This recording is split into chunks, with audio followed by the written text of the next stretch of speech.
Hi, I'm Luke Sessick, Product Application and Training Specialist with Wacker Neuson Corporation, and in this short video we're going to talk about the difference between a plate compactor and a rammer and the proper applications for them.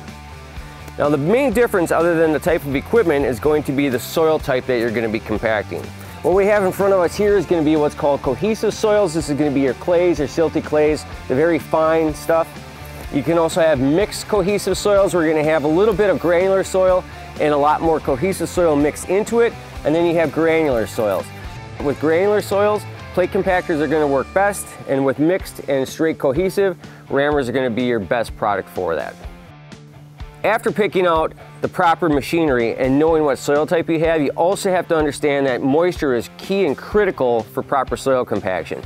The one thing is about it though, you can't just add moisture to the surface of the material you're compacting. It's got to be on there or in there. So if you're applying it to the surface, it actually takes hours for that to permeate through your lift that you're going to compact. Hopefully and ideally it's going to be moistened before placement and then after compaction.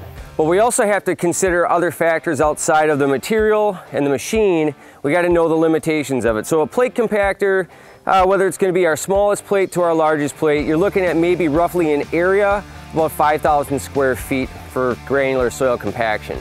Anything over that, you might want to graduate to a smooth drum tandem roller, whether it's going to be a walk behind or a ride on model. Also keep in mind that there's going to be limitations for lift depth.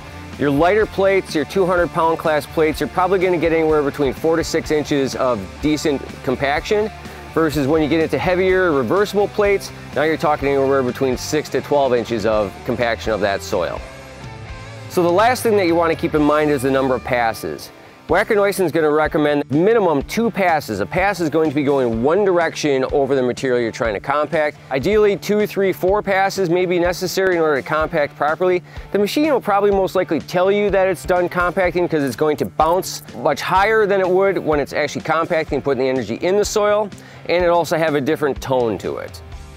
So when it comes to rammers and applications, we know that we can use it with cohesive and mixed cohesive soils, but now when it comes to area, these are typically used in shallow trenches, narrow trenches, and anything over about 3 feet and over about 15 to 20 feet long, you may want to consider using a trench roller for those applications.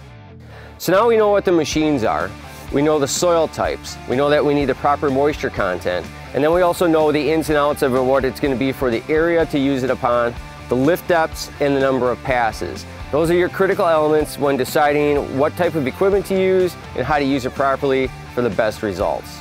Thanks for watching the video. Be sure to check out WackerNeuson.com or contact your local dealer for information on our compaction equipment and everything we offer.